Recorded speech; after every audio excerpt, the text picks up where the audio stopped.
তত্ত্ব।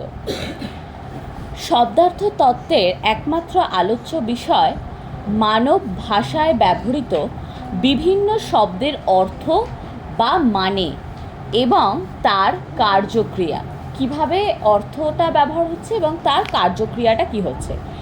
এই প্রসঙ্গে অর্থ বা শব্দার্থ বলতে কি বোঝায় তা জানা দরকার। সাধারণত শব্দার্থ বলতে আমরা বুঝি তা হলো এক শব্দের সঙ্গে আর এক শব্দ বা শব্দগুচ্ছের সম্পর্ক। অবশ্য ভাষাতত্ত্বে এবং শব্দার্থ তত্ত্বে এই শব্দ কেবলমাত্র একটি অর্থ ছাড়া অন্য কিছু অর্থেও ব্যবহৃত হতে পারে।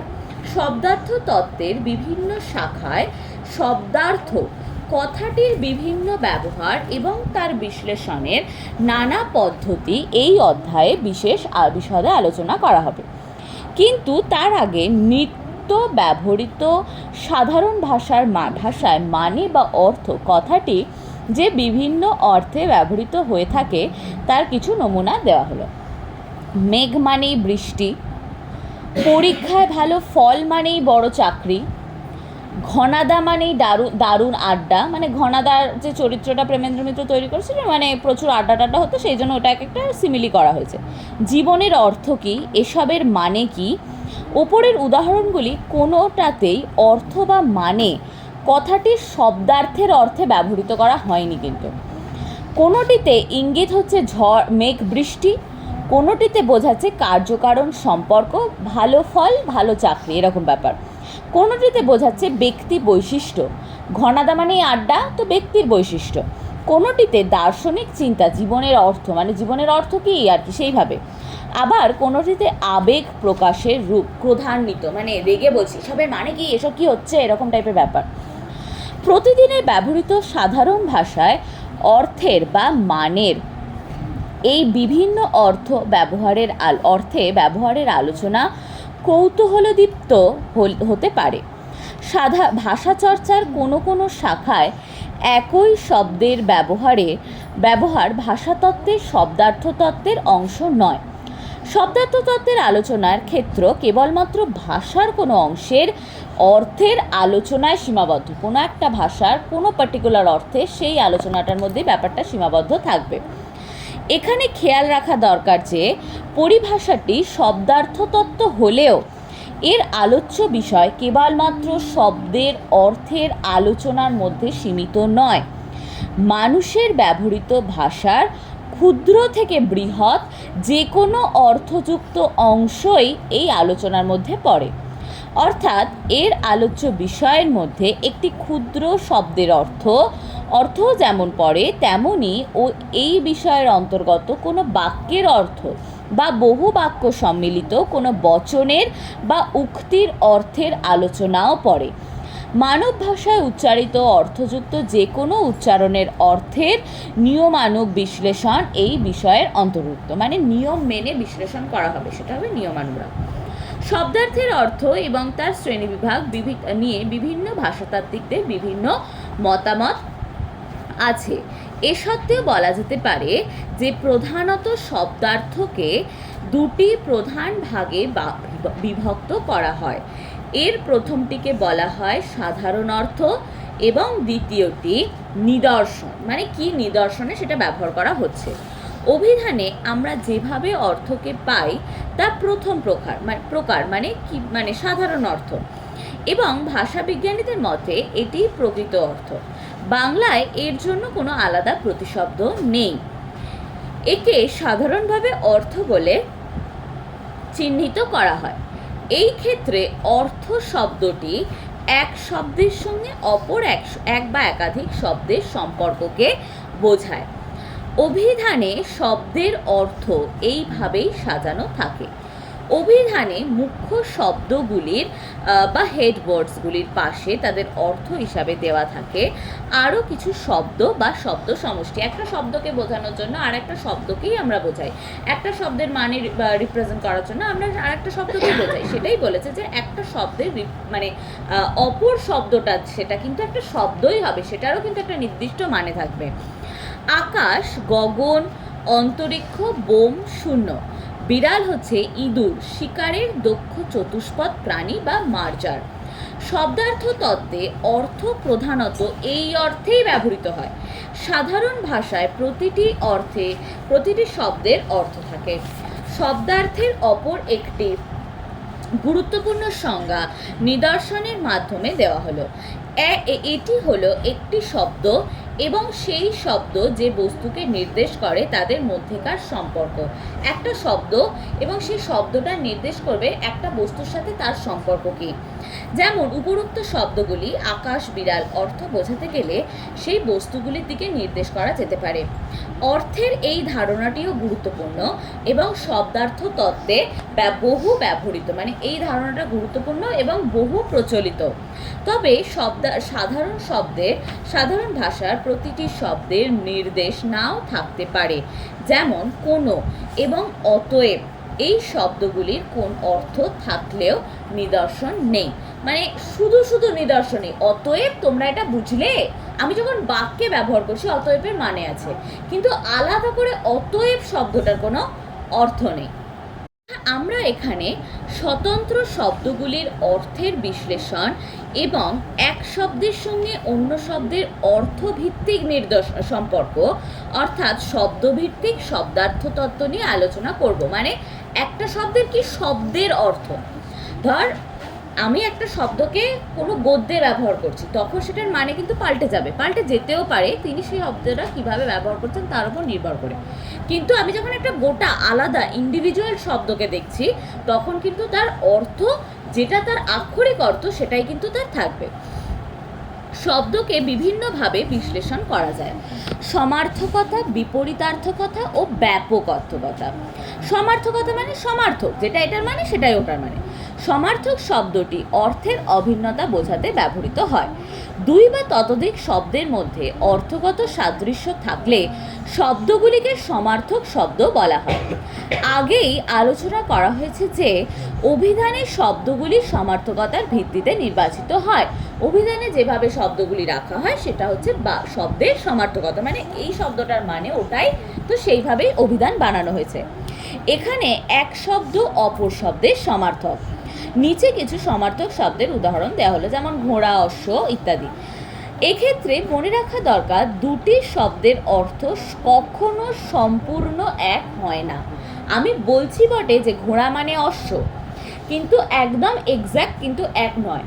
অশ্ব আর ঘোটক বা ঘোটকি এই ব্যাপারগুলো কিন্তু আলাদা। অশ্ব মানে তেজিয়ান ঘোড়াকে মেনলি বোঝানো হয় অশ্ব। ঘোটক মানে হচ্ছে পুরুষ ঘোড়াকে বোঝানো হয় অশ্ব। ঘোটকি মানে হচ্ছে যে স্ত্রী ঘোড়া তাকে বলা হবে ঘোটকি। তাহলে ঘোড়ার থেকে ডিফারেন্ট মানে, কিন্তু আমরা আপাতত সমার্থক হিসাবে ব্যবহার করছি। ওপরের উদাহরণে দুটি শব্দের অর্থ অনুরূপ হলেও হুবহু এক বলা যায় না। সমার্থক শব্দগুলির মধ্যেও খুব সামান্য হলেও পার্থক্য থাকে। উপরোক্ত শব্দগুলির মধ্যে ভাষার প্রকারে পার্থক্য দেখা যায়। বাঁ দিকের স্তম্ভের শব্দগুলি চলিত কথ্যভাষার অন্তর্গত, ডান দিকের স্তম্ভের শব্দগুলি অপেক্ষাকৃত আনুষ্ঠানিক বা কাব্যিক ভাষার অংশ। সুতরাং শব্দগুলি সমার্থক হলেও তাদের মধ্যে ব্যবহারিক দিক দিয়ে পার্থক্য থাকবে। সব ক্ষেত্রে একটি শব্দের বদলে অন্য শব্দ ব্যবহার করা যাবে না। তাহলে যেখানে তোকে বলতে হবে, শরৎচন্দ্রের ওই কি যেন ছিল, অদ্ভুত আতিথেয়তা, ওখানে ছিল যে অশ্বধ্বনি, তো এই অশ্বধ্বনির জায়গায় যদি ঘোড়ার ধ্বনি লিখতিস তাহলে কি মানে বাক্যটা সম্পূর্ণ হতো? তাহলে যে সেন্সে আমি ব্যবহার করছি দুটো আলাদা। অশ্ব মানে সবসময় তেজিয়ান ঘোড়াকে বোঝানো হয়, সেটাই বলছে যে সব ব্যবহারিক দিক থেকে পার্থক্য থাকবে, একটার ক্ষেত্রে আর একটা ব্যবহার করা যাবে না। আমি যদি মাকে এখন মা না বলে ও জননী করে ডাকি, তাহলে মাও ঘাবড়ে যাবে যে কি হয়েছে মেয়েটার আমার। তাহলে এই জননী শব্দটা একটা অনেক সম্মানার্থে ব্যবহার করা হয়, যে সম্মান আমরা মাকে দিই না। এছাড়া অনেক সময় দেখা যায় সমার্থক শব্দগুলি আলাদা উপভাষার অংশ, যেমন নৌকা, নাও শব্দের মানেও নৌকা, কিন্তু আলাদা উপভাষায় ওটা। কাকা, চাচা, বিড়াল, মেকুর ইত্যাদি। বেশিরভাগ ক্ষেত্রেই দেখা যায় যে সম অর্থের শব্দগুলি সব প্রসঙ্গে সমার্থক নয়। যেমন অপূর্ব শব্দের সমার্থক শব্দ অদ্ভুত, আশ্চর্য, অলৌকিক, অপরূপ, অভিনব, বিস্ময়কর ইত্যাদি। কিন্তু নিচের একই বাক্যে এর ব্যবহার দেখলে বোঝা যাবে যে তা সমার্থক বাক্য তৈরি করছে না। এ তো অপূর্ব ব্যাপার, এ তো আশ্চর্য ব্যাপার, এ তো অদ্ভুত ব্যাপার, এ তো অলৌকিক ব্যাপার। চারটে বাক্য, চারটে শব্দ একই মানে দাঁড়ালেও, সমার্থক করলেও কিন্তু বাক্য প্রয়োগ করলেই আলাদা আলাদা হয়ে যাবে। অলৌকিক ব্যাপার মানে কিছু একটা অলৌকিক ঘটেছে, সেটা আর অদ্ভুত নয়, অপূর্বও সেটা নয়। প্রথম বাক্যটিতে অপূর্ব শব্দের ব্যবহারের অর্থ প্রশংসাসূচক বলে মনে হয়, কিন্তু দ্বিতীয় বাক্যটিতে আশ্চর্য মানে বিরক্তিসূচক, তৃতীয় বাক্যটিতে অদ্ভুত মানে বিস্ময়সূচক, আবার চতুর্থ বাক্যটিতে অলৌকিক মানে অবিশ্বাস্য বা অবাস্তব অর্থে ব্যবহার করা হয়েছে। বিপরীতার্থকতা: দুই বা ততোধিক শব্দের মধ্যে অর্থের বৈপরীত্য থাকলে তাদের বিপরীতার্থকতা শব্দ বলা হয়। বাংলায় অনেক সময় নেতিবাচক উপসর্গ যোগ করে বিপরীতার্থক শব্দ তৈরি করা হয়। নেতিবাচক মানে নেগেটিভ কোনো শব্দ অ্যাড করে ব্যাপারটা তৈরি করা হয়। আবশ্যক যেমন অনাবশ্যক, আবশ্যক অনাবশ্যক, ইচ্ছুক অনিচ্ছুক ইত্যাদি। আবার অনেক ক্ষেত্রে একটি শব্দের শুরুতে ইতিবাচক এবং তার বিপরীত শব্দের শুরুতে নেতিবাচক উপসর্গ বসে বৈপরীত্য সৃষ্টি করে। শব্দটা মানে দন্তের স মানে হচ্ছে ইতিবাচক বিষয়, আর যখনই বসানো হবে তখন সেটা হবে নেতিবাচক বিষয়। তাহলে ক্ষম মানে ক্ষমতা, এর সামনে বসিয়ে সক্ষম মানে যে কাজ করতে পারবে, আর এর সামনেই বসিয়ে অক্ষম মানে যে কাজ করতে পারবে না। তার মানে ইতিবাচক শব্দ, নেতিবাচক শব্দ একটা শব্দের সামনে পরে বসিয়ে সেটাকে বিপরীতার্থক হিসাবে ব্যবহার করা হয়েছে। সঠিক, বেঠিক, সসীম, অসীম ইত্যাদি। এছাড়া স্বতন্ত্র বিপরীত অর্থের শব্দের মাধ্যমেও বৈপরীত্য তৈরি হয়। অগ্রজ, অনুজ, অতীত, ভবিষ্যৎ ইত্যাদি। ব্যাপকার্থকতা মানে ব্যাপক অর্থে ব্যবহার করা হবে। এক্ষেত্রে একটি শব্দের অর্থ অপর শব্দের মধ্যে অন্তর্ভুক্ত থাকে, মানে একটা শব্দের অর্থ অন্য একটা শব্দের মধ্যে অন্তর্ভুক্ত থাকে। যেমন ধর কেউ যদি বলে যে কোনো একটা পার্টিকুলার ফল, ঠিক আছে, কোনো ফল যদি কেউ বলে, তার মানে তো ফল মানে তো অনেক কিছু হতে পারে, অনেক রকমের ফল হতে পারে। সেই আমি আমটাকেও ফল হিসাবে ধরবো, জামটাকেও ফল হিসাবে ধরবো, তাহলে আম জাম দুটোই ফল। এই ফল শব্দটার মধ্যে ব্যাপক অর্থ লুকিয়ে আছে। আমি যখনই ফল বলছি, হ্যাঁ পরীক্ষার ফলও হতে পারে, তাহলে আমার অনেক কিছু ভাবার বস্তু থাকবে ওই ফল শব্দটাতে। যেমন আসবাবপত্র, যদি বলে আসবাবপত্রের দোকান, শুধু কি চেয়ার টেবিল বুঝিস? তাতে খাট, আলমারি, বিছানা সবই থাকতে পারে। রং, ফুল, ফল, জন্তু, জানোয়ার, পাখি সবের মধ্যে কিন্তু ব্যাপক অর্থ লুকিয়ে আছে।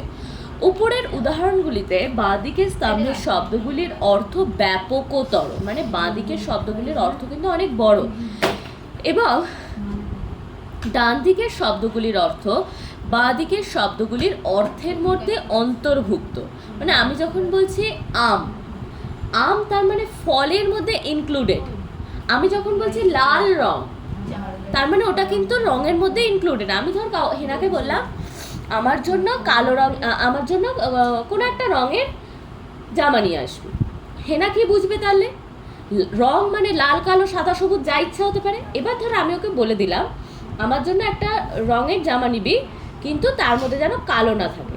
তার মানে আমি কিন্তু ব্যাপক অর্থের মধ্যে ভাগ করে দিলাম যে কালোটা নিবি না। আমি যদি বললাম হেনা তুই আমার জন্য কালোর একটা কিছু, কালো রঙের কিছু একটা নিয়ে আসিস, তাহলে ও কি বুঝবে? কালো, কিন্তু ওটা তো একটা পার্টিকুলার রং। সে তো ও তো গিয়ে বলবে যে রং চঙে হবে, কিন্তু সেটা স্পেসিফিক্যালি কালো রঙের হবে, মানে ব্যাপারটা এরকম ভাবে হবে। যেমন আলু শব্দটিকে বাংলা এবং আরও বিভিন্ন ভাষায় তরকারি বা সবজি অধিনামের উপনাম হিসাবে ধরা হয়, কিন্তু জার্মান ভাষায় এটি ফলের অধিনাম হিসাবে ব্যবহৃত হয়। মানে আলু হচ্ছে জার্মান ভাষায় ফলের ব্যাপার, ফল ওরিয়েন্টেড ব্যাপার, আর আমাদের এখানে আলু মানে একটা সবজি ওরিয়েন্টেড ব্যাপার। থিসরাস, এটা নিয়ে প্রশ্ন আসেই। শব্দার্থের একটি বিশাল জগৎকে সুশৃঙ্খলভাবে বিন্যাস করার একটি নিদর্শন হলো থিসরাস। মানে শব্দার্থের একটা বিশাল জায়গা, বিশাল বড় বিষয়, তার মধ্যে একটা আমি অর্গানাইজ করছি, এটাকে এই দিকে রাখছি, ওটাকে ওই দিকে রাখছি, অর্গানাইজ করছি, সেটা হচ্ছে থিসরাস। থিসরাস শব্দের ব্যুৎপত্তিগত অর্থ হলো রত্নাগার। রত্নাগার মানে এখানে শব্দাগার হিসাবে ব্যবহৃত হয়েছে। সংস্কৃত ভাষায় লিখিত অমর কোষ এর উদাহরণ। 1805 সালে পিটার মার্ক রজেট এই ধরনের অভিধান রচনা করলেন এবং 1852 সালে তা প্রকাশিত হলো। এই রজেটের থিসরাসের প্রথম আধুনিক থিসরাস, মানে রজেট যেটা তৈরি করেছিলেন সেটা হচ্ছে আজকের দিনের মানে আধুনিক থিসরাস হিসেবে ওটাকে প্রথম ধরা হয়। রজেট যাবতীয় শব্দকে অর্থ অনুযায়ী কতগুলি গুচ্ছে ভাগ করেছিলেন। ধরা যাক আমি খুঁজছি অ্যাপেল শব্দটা, আমার মাথায় ফল থাকলেও নামটা মনে করতে পারছি না। অ্যাপেল মানে অ্যাপেলটা আমি মনে করতে পারছি না, আমার মাথায় আছে ফল, মানে আমি কোনো একটা ফল খুঁজছি। তার মানে ওই থিসরাসে কোনো একটা জায়গায় ফল সেকশন আছে, তুই সেখানে গিয়ে ফল খুঁজছিস, তার মানে তুই অ্যাপেল পেয়ে যাবি। সেক্ষেত্রে থিসরাসে ফ্রুটস গুচ্ছের মধ্যে অনায়াসেই পাওয়া যাবে অ্যাপেল শব্দটা। অর্থাৎ থিসরাস অভিধানের মতো শব্দের অর্থ বলেই ক্ষান্ত হয় না, বা শব্দগুলি বর্ণানুক্রমিক ভাবে সাজানো থাকে না, মানে শুধু অ্যালফাবেটিক্যালি যে সাজানো হচ্ছে তা নয়, আমার একটা পার্টিকুলার জোন আছে, সেই জোনের মধ্যে শব্দগুলোকে অ্যালফাবেটিক্যালি সাজানো। মানে আমার fruit zone, colour zone, flower zone আলাদা আলাদা, কিন্তু সেই জোনের মধ্যে আবার সেটা অ্যালফাবেটিক্যালি সাজানো। যেমন অ্যাপেল, যেমন APP, এটা কিন্তু সেটা শুরুতেই থাকবে, পাইনাপেলের থেকে আগেই থাকবে ওটা। থিসরাস এমন একটা রেফারেন্স বই যেখানে কাছাকাছি অর্থের শব্দগুলি সমার্থক হতে পারে, আবার বিপরীতার্থকও হতে পারে, একটি গুচ্ছের মধ্যে থাকে। অ্যাপেল, অরেঞ্জ, ব্যানানা ইত্যাদি শব্দের ক্ষেত্রে চলে আসবে শব্দগুলি সেক্ষেত্রে চলে আসবে ফ্রুটস গুচ্ছের মধ্যে। এর ফলে সহজ হয়ে যাবে কোনো শব্দ খোঁজা বা তার সম্বন্ধে কোনো ধারণা তৈরি করা। রজেটের ভাষায় থিসরাস সাহায্য করে টু ফাইন্ড দ্য ওয়ার্ড, একটা ওয়ার্ড খুঁজতে, অর ওয়ার্ডস কিংবা ওয়ার্ডসদের, by which idea may be most fitly and aptly express, যেটা সব থেকে ফিট করবে এবং অ্যাডাপ্ট করে নিতে পারবো এক্সপ্রেস করার জন্য। Treasures of English language words and phrases 1852, যে বইটা ওনার পাবলিশ হয়েছিল সেখানে এটা লেখা ছিল আর কি, শুরুতে আর কি, যে to find the words by which idea may be most fitly and aptly express, আমাদের এক্সপ্রেস করার জন্য যেটা সব থেকে অ্যাডাপ্টিভলি হবে এবং ফিট করবে, মানে সামঞ্জস্য থাকবে, সেই রকম ওয়ার্ড খুঁজতে ও সাহায্য করবে। প্রয়োগ তত্ত্ব, সমাজের বিভিন্ন ক্ষেত্রে ভাষার ব্যবহার ভাষার অর্থের ওপর যে প্রভাব ফেলে তা আলোচনা করা হয় প্রয়োগ তত্ত্বে। অর্থাৎ আমরা যে ভাষায় ব্যবহার করছি, মানে ভাষায় যে শব্দটা ব্যবহার করছি সেটার একরকম মানে হতে পারে, আবার আলাদা করে যে শব্দটা ব্যবহার করছি তার একটা আলাদা মানে হতে পারে। কেবলমাত্র ভাষাই নয়, আনুষঙ্গিক আরও অনেক কিছু বচনের অর্থ নির্মাণে সাহায্য করে প্রয়োগ তত্ত্ব। বচনের শ্রোতা সেই অনুষঙ্গের সাহায্যে বচনের অর্থ আত্মস্থ করেন, মানে কি বচনে ব্যবহার করা হচ্ছে, কি অর্থে ব্যবহার করা হচ্ছে, ভাষায় ব্যবহার, বাক্যে ব্যবহার, সেটা থেকে বোঝেন। কোনো কোনো ক্ষেত্রে অনুষঙ্গের সাহায্য ছাড়া অর্থ নির্মাণ সম্ভব নয়, মানে যেমন কোনো শব্দ যদি পরে বা আগে না থাকে তাহলে ওই শব্দটার বা ওই বাক্যটার মানেটাই ঠিকঠাকভাবে কমপ্লিট হয় না। যেমন অসমাপিকা ক্রিয়ার ক্ষেত্রে যে শব্দগুলো ব্যবহার করা হয় সেই শব্দগুলো যেমন আলাদা করে কোনো শব্দের মানে হয় না, যেগুলো বাক্যে বসলেই তবে মানে হয়। আমি তোমাকে যেতে বলেছি, তোমাকে নয়, মানে আমি তোমাকে যেতে বলেছি, তোমাকে নয়, মানে ব্যাপারটা ঠিক কেমন হলো না, দুটোই তোমাকে আমি ব্যবহার করছি কিন্তু প্লেসমেন্টটা ঠিক হচ্ছে না। উপরের উক্তিটিতে বক্তা একজনকে যেতে বলেছেন, অপরজনকে থাকতে বলেছেন, কিন্তু কাকে কোনটা বলেছেন তা ভাষা ছাড়া অন্য কোনো দৃষ্টিগোচর ইঙ্গিত। যেমন অঙ্গুলি নির্দেশন ইত্যাদি ছাড়া বোঝা অসম্ভব। আমি তোকে যেতে বলেছি, তোকে নয়। এই লাইনটা যদি বলি আমি আঙুল দেখাচ্ছি বা আমি চোখ দিয়ে বোঝাচ্ছি, এইটা তো আমি ভাষা ব্যবহার করে দেখাতে পারবো না। সেটা হচ্ছে প্রয়োগ তত্ত্ব, মানে আমি প্রয়োগ করছি কিছু একটা এমন যাতে আমি সেই ভাষাটার কমপ্লিট সেন্সটা বা সেন্টেন্সটার কমপ্লিট সেন্সটা অন্য লোককে বোঝাতে পারি। অতএব কেবলমাত্র ভাষার বিশ্লেষণের মাধ্যমে উক্তিটির অর্থ বোঝা সম্ভব নয়। কটা বাজে? রবি তো বাড়ি এসে গেছে। উপরিউক্ত কথোপকথনের প্রশ্নের সঙ্গে উত্তরের আপাত যোগাযোগ কেবলমাত্র ভাষা বিশ্লেষণের মাধ্যমে দেখা অসম্ভব। কেবল ভাষা দেখলে প্রশ্ন এবং উত্তরের কোনো যোগাযোগ নেই বলেই মনে হবে। কিন্তু এ ধরনের কথোপকথন সাধারণ ভাষায় প্রায়শই শোনা যায়, কারণ এক্ষেত্রে বক্তা এবং শ্রোতা কিছু সাধারণ বিষয় অবগত থাকার ফলে উক্তির অর্থ নির্ধারণ সম্ভব হয়। ধর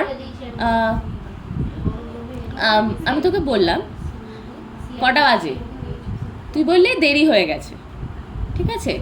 এই যে কটা বাজে প্রশ্নটার মধ্যে আর কি কি লুকিয়ে থাকতে পারে সেটা সবাই জানে, সেজন্য কটা বাজের আনসার না দিয়ে বললো দেরি হয়ে গেছে। তার মানে উক্তি প্রয়োগটা করলো, যে কারণে দিদি জিজ্ঞাসা করছে যে কটা বাজে, সেই প্রয়োগটা ও ব্যবহার করলো যে না এই কারণটা আমার জন্য জিজ্ঞাসার কারণ হতে পারে। আবার ধর কোথাও আমরা একসাথে গেছি, সেখানে ওকে জিজ্ঞেস করছি কটা বাজে, ও কিন্তু তখন বলবে না দেরি হয়ে গেছে, তখন কিন্তু ঘড়ির টাইমটাই বলবে, কারণ ও ওই প্লেসমেন্টটা জানি আমরা তখন। কারণ সে এক্ষেত্রে উপরের উদাহরণে বক্তা এবং শ্রোতা দুজনেই জানেন রবি কখন আসে, তাই প্রশ্নের উত্তর হিসাবে রবি এসে গেছে যথার্থই অর্থপূর্ণ।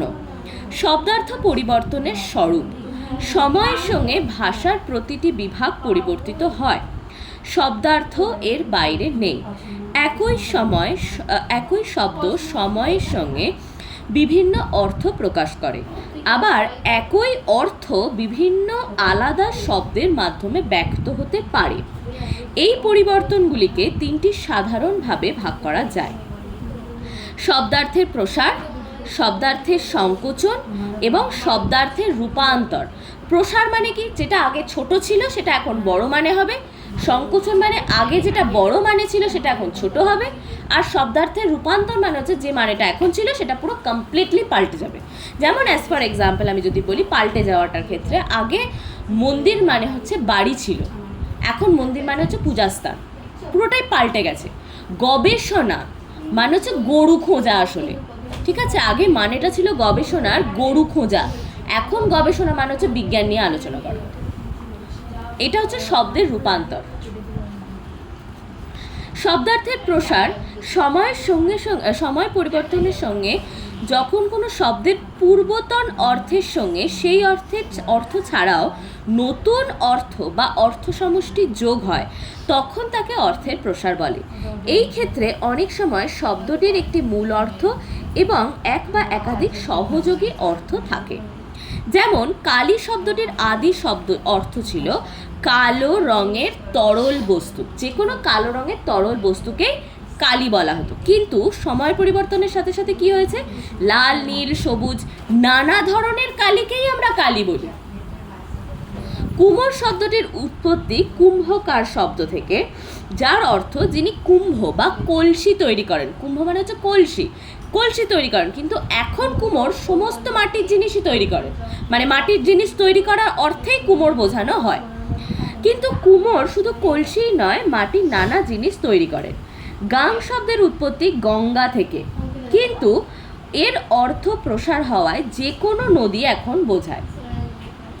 ধনী শব্দটির আদি অর্থ ধনবান বা বিত্তশালী এবং পরবর্তীত অর্থ হচ্ছে সৌভাগ্যবান।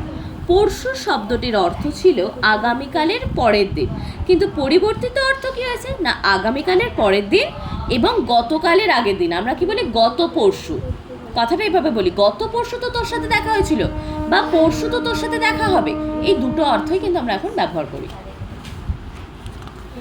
শব্দার্থের সংকোচন, যে কোনো সময় একটি শব্দের আদি অর্থের তুলনায় পরিবর্তিত অর্থের ব্যাপকতা কমে যায়, মানে হ্রাস পায়।